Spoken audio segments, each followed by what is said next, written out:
The old farmer didn't look up when the warship darkened the sky. He kept planting seeds. A few moments later, 3 alien shuttles landed in his field. The lead diplomat stepped out. She looked terrified. "Are you Admiral Nathan Reyes?" The old man sighed. "I used to be." She swallowed. "The Galactic Union requests your help." For the first time, he looked at her. 20 years of peace disappeared from his eyes. The same Galactic Union that called humanity monsters? Yes. The same one that exiled Earth? Yes. The old man stood slowly. What could possibly scare the galaxy enough to come begging at my door? The diplomat's hands trembled. "The harvesters have returned." The old man went completely still. The wind moved gently across the fields. For several seconds, nobody spoke. The young diplomat suddenly understood why legends were written about Nathan Reyes. The old man wasn't afraid. He looked sad. "How many worlds?" She handed him a data tablet. He read it, then closed his eyes. "Too many. 17 systems are gone." He shook his head. "No," she looked confused. "What? This report is already outdated." She stared at him. "How could you possibly know that?" Nathan looked toward the stars. "Because I know how they hunt." 1,000 years earlier, the harvesters had nearly ended galactic civilization. Nobody knew where they came from. Nobody knew who built them. They arrived from deep space without warning, gigantic machine worlds, self-replicating fleets, artificial soldiers. Every planet they conquered became raw materials. Every civilization became fuel. They did not negotiate. They did not hate. They simply consumed. And they never stopped. The galaxy had lost. Until humanity intervened. At that time, humans had only recently joined interstellar society. Most species viewed them as insignificant. Then, the war began. And humanity became something else. Every species has a breaking point. The Carthans surrendered when their homeworld was threatened. The Illyrians surrendered after losing half their fleet. The Vex surrendered when the odds became impossible. Humanity did something different. They fought harder. Every defeat made them more dangerous. Every loss made them more determined. Entire human worlds burned. Human colonies vanished. Billions died. And humanity kept fighting. Eventually, the impossible happened. The harvesters retreated. The galaxy survived. But instead of celebrating, they became afraid. Afraid of the species that had looked extinction in the face and refused to blink. The Galactic Union held an emergency session. The vote was nearly unanimous.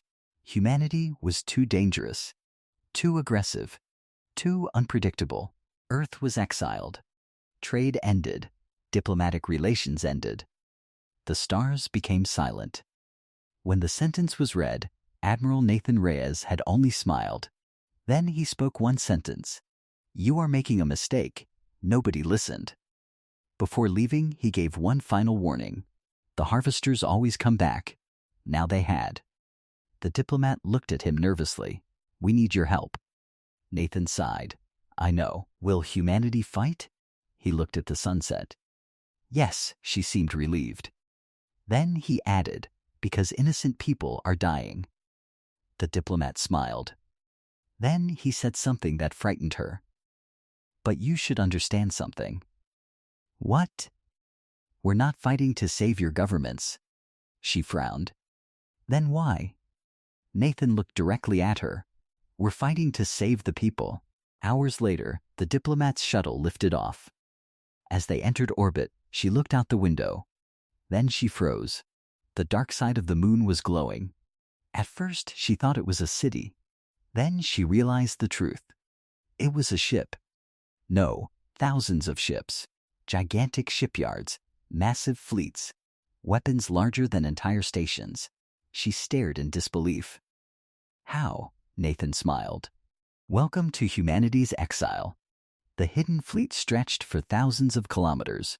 Battleships, carriers, factories, defense platforms, Entire cities built into asteroids.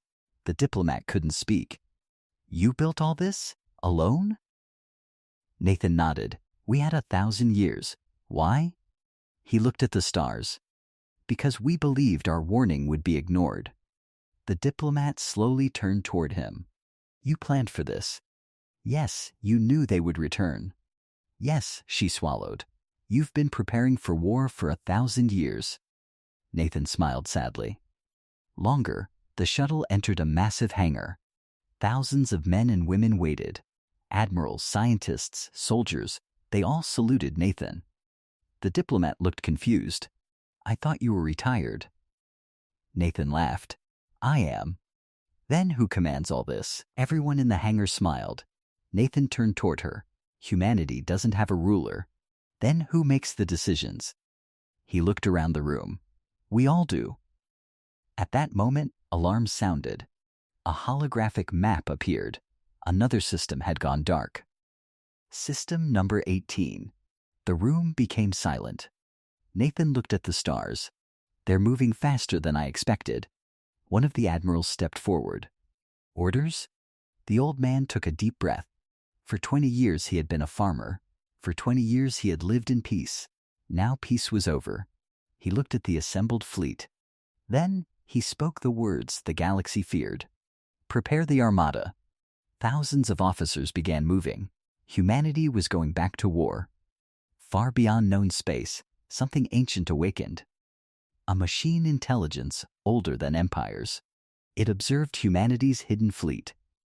Then, for the first time in 1,000 years, it changed course. The harvesters were no longer heading toward the Galactic Union. They were heading toward Earth.